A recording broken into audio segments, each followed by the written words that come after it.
Maybe they should have towels on the side for the ball. Notice that like before a throw-in or sometimes before like a corner kick, the players will put the ball in like their jerseys, but their jerseys are already wet from their sweat, so it probably doesn't help. Spain versus Portugal. What a delicious match. I was worried Spain was going to struggle against Portugal because Portugal also has some quick feet. But Spain's quick feet are much better. The light taps that they have on the ball, little triangles that they make, the tiki-taka, some people might find that boring, but I think it's divine. Alex B on Spain needs a haircut. He kept like doing this thing with his hair. Ugh. Get those bangs out of your head. Why was there a hole in the player's shoe? I think it was number 18 on Spain. There was like a hole, like an intentional hole. And I know that they make the holes in the socks because they're like too tight. Why they don't just make socks with the holes in them already, like, I don't know. But the shoe one confused me. Can they just put cushions on the sidelines where the ads are? When João Felix crashed into that wall, it looked so painful. I was really worried. Lamine is so freaking light on his feet. I think I've said that he reminds me of Olise, or maybe it's because they both have like a very similar build, but they also both have a really good sense of space. They know when someone is open. I love Neto, Cancelo, João Felix, Bruno on Portugal, but there is kind of a disconnect on the team. Like, they're all talented, but they're not moving as one, if that makes sense. I love Cucurella, number 24, Torres, number 7, Pedri, number 20. They got that swag on that field. I saw in an interview with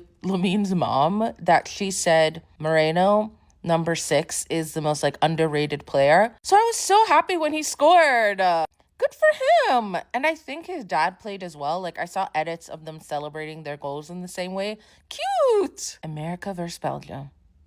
Ugh, what a hot mess. I mean, just sloppy football. And I don't want to say it's karma for getting that red card rescinded, but it's like America was kind of on this momentum, right? They'd won a bunch of their matches. They were playing really well. While Belgium kind of had something to prove, I think, after Australia and Senegal. Belgium was really solid. And I'm not even that impressed usually with Belgium or like how they played this World Cup. Also, why did the field look so empty with the US? Like, there were so many holes. And I'm still trying to understand formations, but there was so much space. I think Belgium did a lovely job, like, sliding and kicking the ball out of people's feet, but not, like, tripping them or hurting them. Love that. I also really liked US's first goal. I think it's really impressive when anyone can score on, like, a free kick. When you have a wall set up and you still get the ball in, like, that's cool. And Tillman, number 17, I think he's the one that scored it last time too. Like, good for him. But Belgium was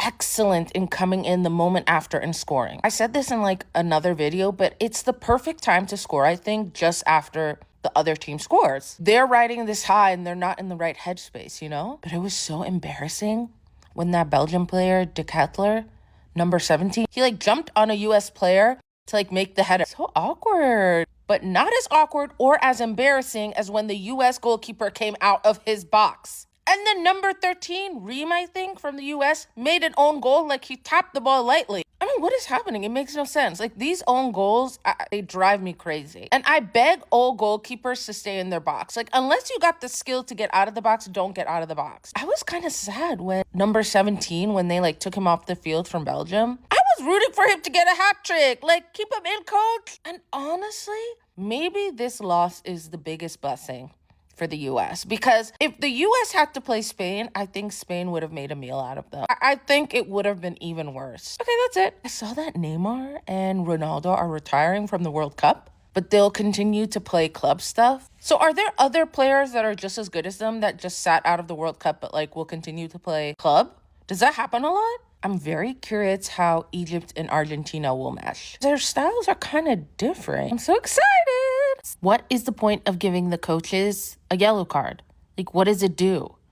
They're not in the game. Nothing can happen to them, right? Those substitution boards look crazy heavy. I feel like they can just make it digital or stationary. When I saw the girl picking it up in one of the matches, like, she was lugging it. She almost dropped it. Argentina versus Egypt. What a crazy match. It was very charged. Like, there was a lot of energy. And the grass looked really green. I think this is some of the best grass I've seen in any of the matches. I do think Egypt played a better match, so it was kind of painful to see them lose. I thought they were hungrier. They kind of reminded me of like Cape Verde in terms of passion. I see a lot of people saying that like Argentina wanted it more, they were hungrier. Hasn't the country won like 3 or 4 World Cups? Like, how could they want it more? Player 24, Fernandez on Argentina, he's so expressive. Obviously, I love Mohamed Salah. Player 10 on Egypt, he has such like a friendly energy. He kind of reminds me of Jude and Mbappe. Or player 5 from Bosnia, I keep forgetting his name. But like, he seems really warm. I do think Argentina is like great at passing the ball, and their big strength is really how connected they are. It feels like they share one brain, but they are very messy. Like Paraguay messy in that they're really good at faking stuff and getting the ref to side with them, which I hate to say is a very important skill in this sport. That second goal with Egypt was so yummy, but I don't understand why they took it away. What are the rules for VAR? Like if the ref can't see something, you use it? I don't know. I don't get it. So if something happens that's careless or intentional, you get a foul. Like him stepping on the guy's foot looked accidental, but it doesn't matter? I don't get it. How incredible though, Egypt like getting the goal right after. I mean, but that final goal Argentina had, didn't they foul someone right before? Like, wasn't it the same scenario as the Egypt one? Why didn't they use the VAR for that? Again, I truly just don't understand it. Like, there's so many weird things like this that I don't get with this sport. Okay, Switzerland versus Colombia. This match felt like one of the friendliest but also pettiest matches. There were so many sweet moments between like the rival players. Like when Embolo and the goalkeeper for Colombia like crashed into each other and then like shook hands afterwards. So sweet! Computer. Then there were some really unhinged moments, like the fake falls and the pushing. Colombia was doing the most. Oh my gosh, and the ref for this match, he was the one that gave that red card for the like mouth covering moment with Paraguay. I don't know what it is about him. I think he's so funny. Like he makes me laugh. Maybe it's because he's so small. At one point during the like end of the match, he had to like duck when a ball was flying. Player 2 on Colombia had a lovely leg tattoo, and I only noticed it because he wasn't wearing shin pads. That feels so dangerous. Like, is this allowed? Why would he play like that? Ugh, and then the penalties. I have to say, the penalties for this match didn't stress me out that much. I just think this match could have actually lasted hours. Like, they were so evenly matched. Like, they were so similar. Maybe the other reason why I wasn't anxious is because I felt like whoever won this match is going to have to play Argentina and they'll probably lose. So I don't know. I shouldn't say that though, because really anything is possible. The best kick though was the second one by the Switzerland player, Amdouni, player 23.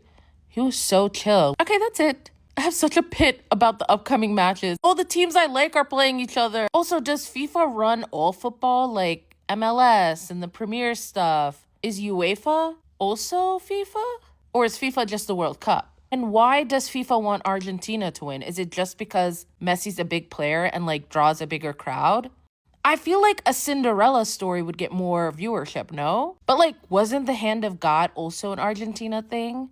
So maybe there is a little corruption. Maybe things are a little fishy. France versus Morocco, I really enjoyed this match. No dives, no fake falls. They were just playing football. Even when they push each other, it felt like very affectionate. Honestly, it's so tacky when teams like do the fake falls and the diving. Do they get away with it more in other leagues and tournaments? Is that why like they're in the habit of doing it so much here? I think I really needed to see France play against a team like Morocco to understand how good they were. Because Morocco's footwork is really good. Does this mean that France just has a lot of restraint, or they just aren't bringing their A game to each match? Or maybe they just play what the other team like demands of them, no more nor less. I think Argentina kind of does this as well, but I feel that they underestimate their opponent for like a longer period of time. But France is like calibrating and giving the other team just enough to properly put them in their place and win. There were just too many close calls with Argentina, you know? I've also noticed that with France, we don't see them make a lot of dumb shots from like a really far away distance. When they shoot to score. Kind of like Messi. Because I've seen a lot of teams where they just shoot, even though there are people open around them and like have a better shot. France just isn't selfish, or as selfish maybe as other teams. Like they trust each other. But also maybe that's because of Olise.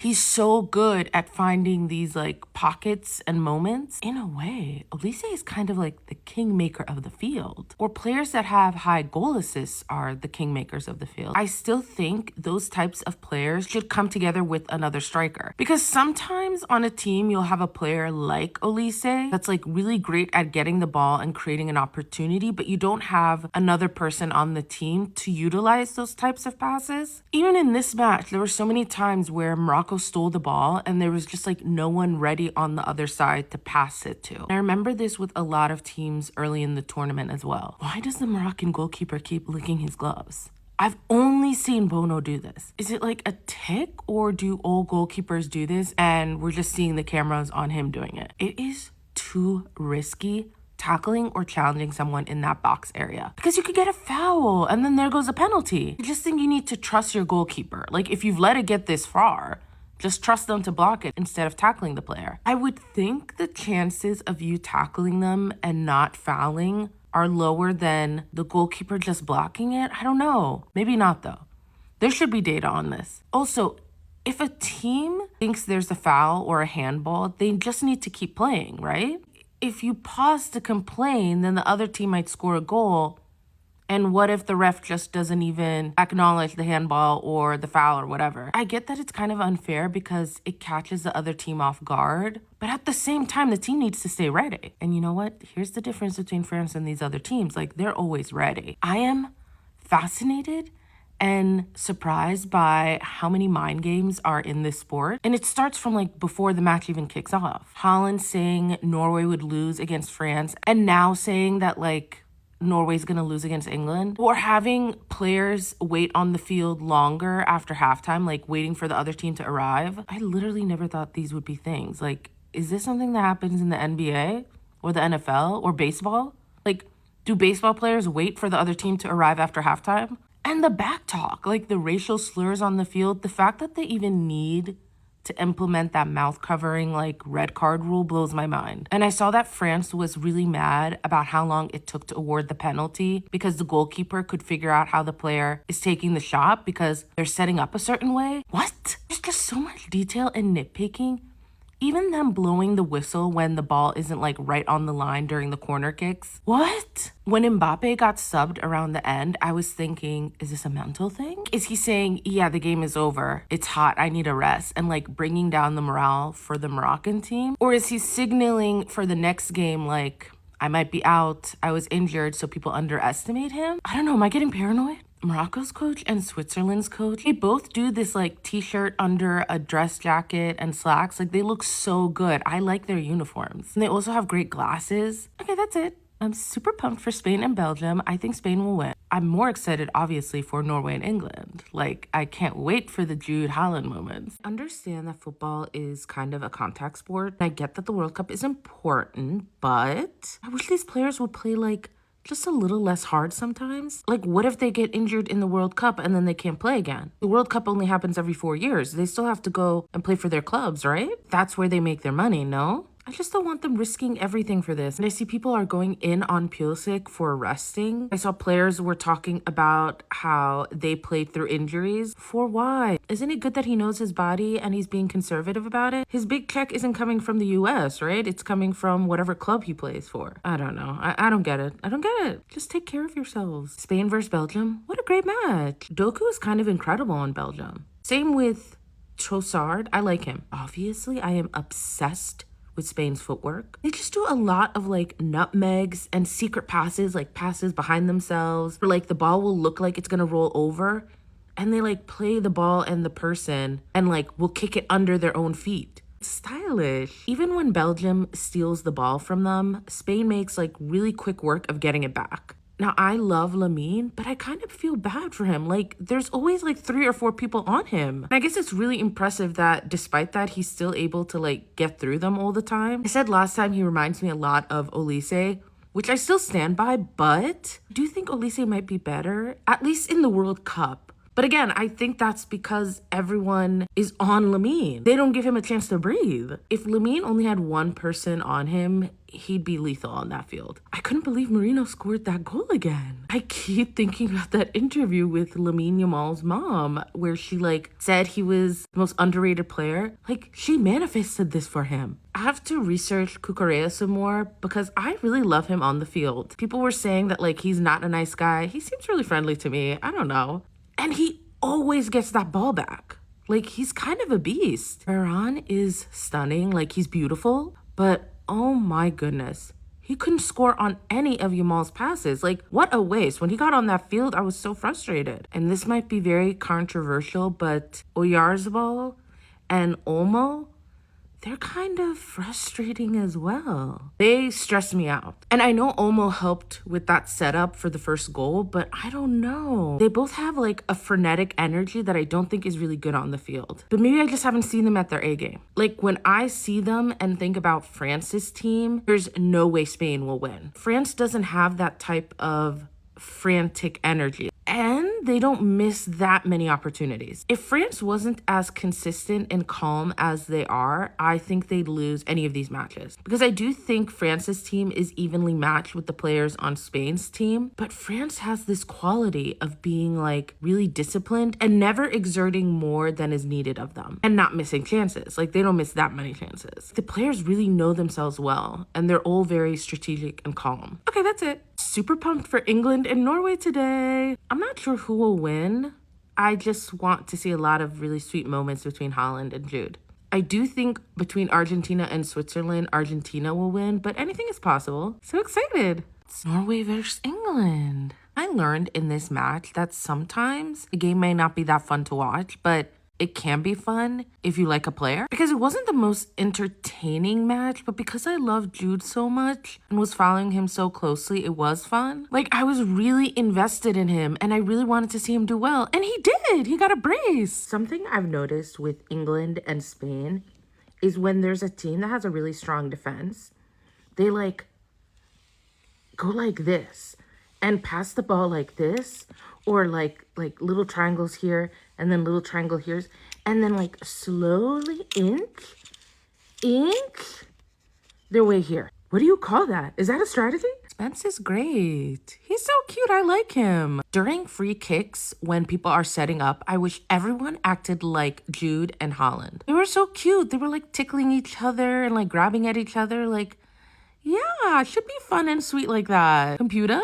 I see that people are getting very worked up about the camera wire touching the ball. Is the camera a part of the field? I do think even if that didn't happen, England would have come out on top. And I'm really not sure I understand the controversy about Jude and the tension he has with his coach. He played great, no? Argentina versus Switzerland.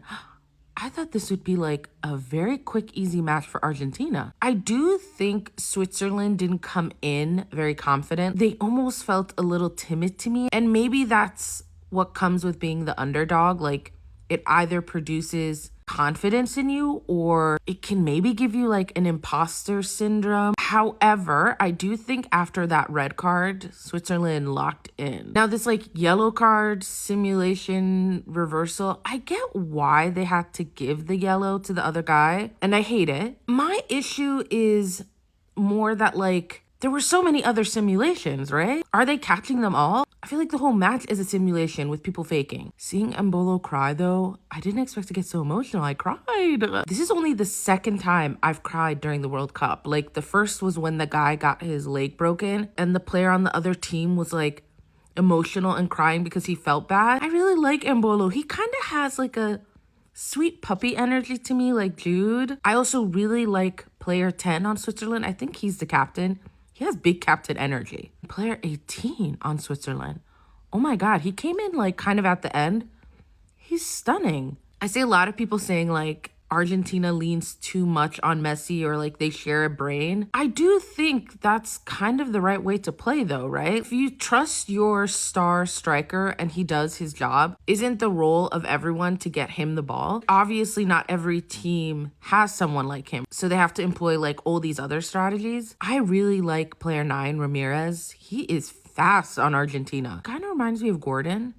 maybe because they have a similar build, but Perez, DePaul, and McAllister, they are so intense and they do a lot of faking. I don't like how they play, and they kind of have an attitude. Like, I've seen them snatch the ball from people. The ball placements for these kicks are getting out of control with Argentina. Like, I've seen that ref have to spray that line and the players move it like just to the edge. And sometimes they don't even kick it forward, like they kick it backward. Like, all of that for what? It's so silly, and I refuse to believe that like an inch is really gonna do that much. I've noticed that Argentina kind of plays like Colombia and Paraguay, where like they do a lot of faking and they're a bit pushy. Wait, is this a South American thing though? Like a style of play? I was hoping the match would go to a penalty shootout. I'm impressed with how held on with just like 10 players. And it makes me think Argentina isn't that great. There is just no way they're going to win it all. But I don't know, they also have a lot of luck. Okay, that's it. I'm very pumped for these upcoming matches. I feel like we're going to see some really good football being played. I think France really might win it all, but I saw people in my comments were saying when France played against Spain, they lost. I kind of want to look up that match. Like, I want to see how they lost.